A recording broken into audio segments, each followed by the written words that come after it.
Why this Hund's rule becomes important is that it helps to explain the magnetism. And notice there how on O2, in the pi star 2p, each electron had its own orbital. And you don't start putting them together until there's no more room. So if you had one more electron, it would fill up the first box, and another electron would fill up the other pi star 2p box.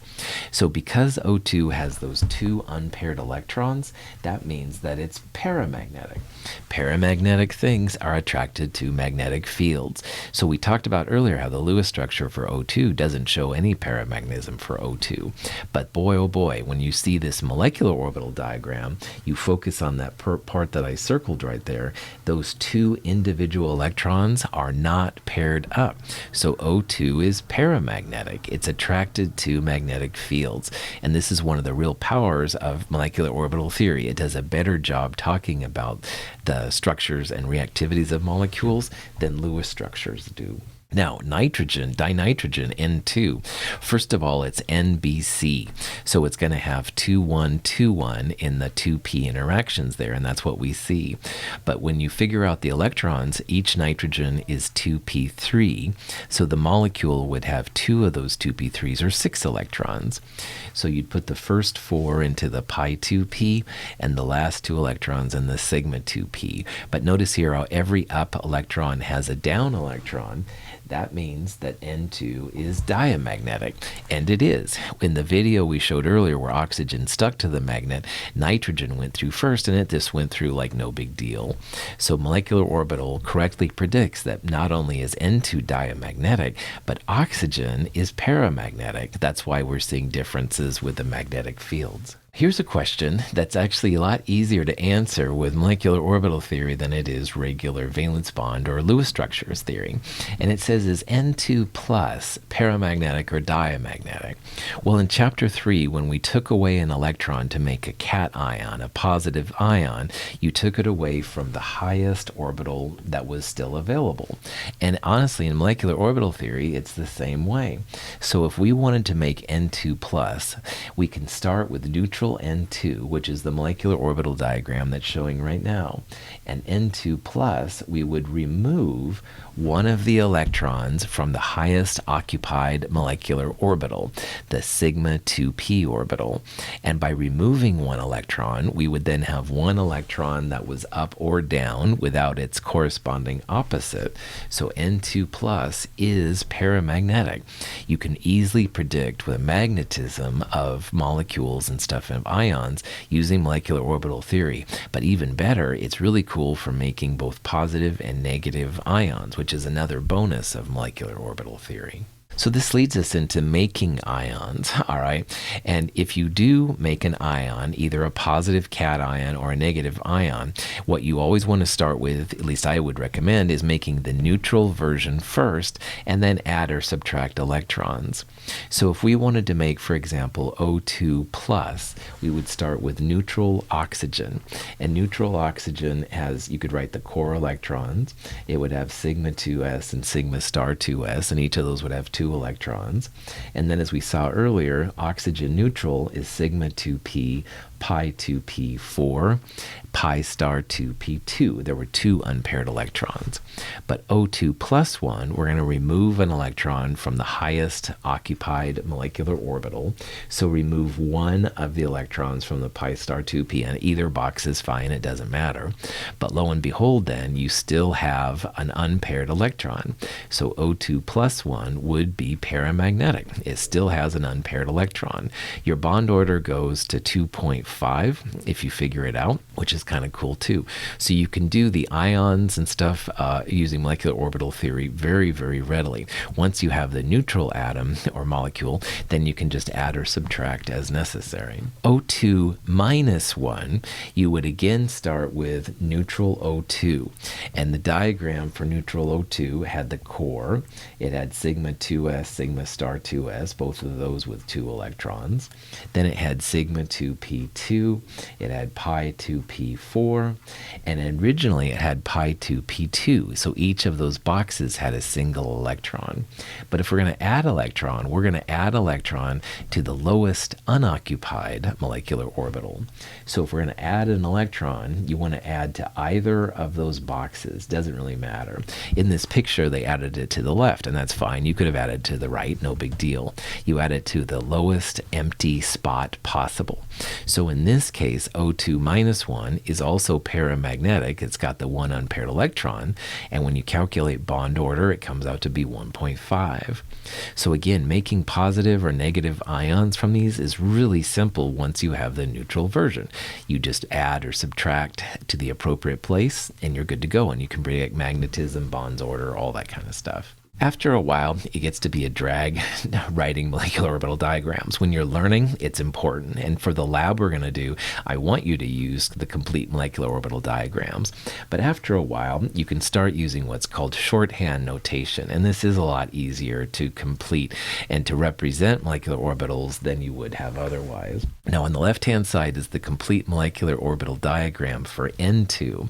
And we talked about how it has 4 electrons in pi2p, 2 electrons in sigma 2p. And again, this is NBC, the 2121, because it's 2 nitrogen atoms, the NBC, the N is the nitrogen. Anyway, if you wanted to write this as a shorthand notation, first of all, you start off by writing core electrons. You can also write just core in square brackets, but make sure you put that down.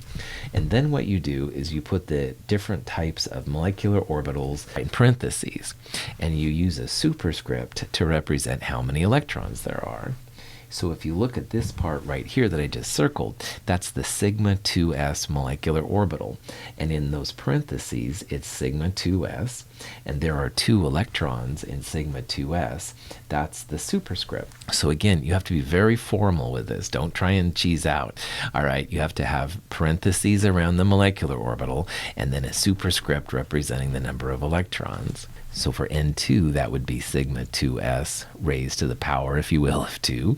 Then sigma 2s2, pi 2p 4. You don't have to separate pi 2p into x and y for me, but you can if you want to. I wouldn't. But anyway, pi 2p 4. And then finally, the last one, sigma 2p2. And you put them in order of increasing energy, i.e. bottom to top. All right, don't do it any other way. But this is a nice shorthand way that you can actually write in Microsoft Word or something and convey to your colleagues then what you're doing. This is a question you might want to know. What's the bond order of N2 plus? All right. And N2 plus is going to be like N2, where we have the shorthand notation version at the bottom without one more electron. So N2 plus is going to be like N2 neutral, which is listed right there. But N2 plus, of course, has one less electron. That's where the positive part comes from. And that electron is going to come from the highest occupied molecular orbital. So that's going to be taking away one of those electrons. So instead of sigma 2p2, it's going to have sigma 2p1. So bond order equals 1/2 parentheses bonding minus anti-bonding. And you can use just the top orbitals or the whole thing. Whatever you want to do is fantastic.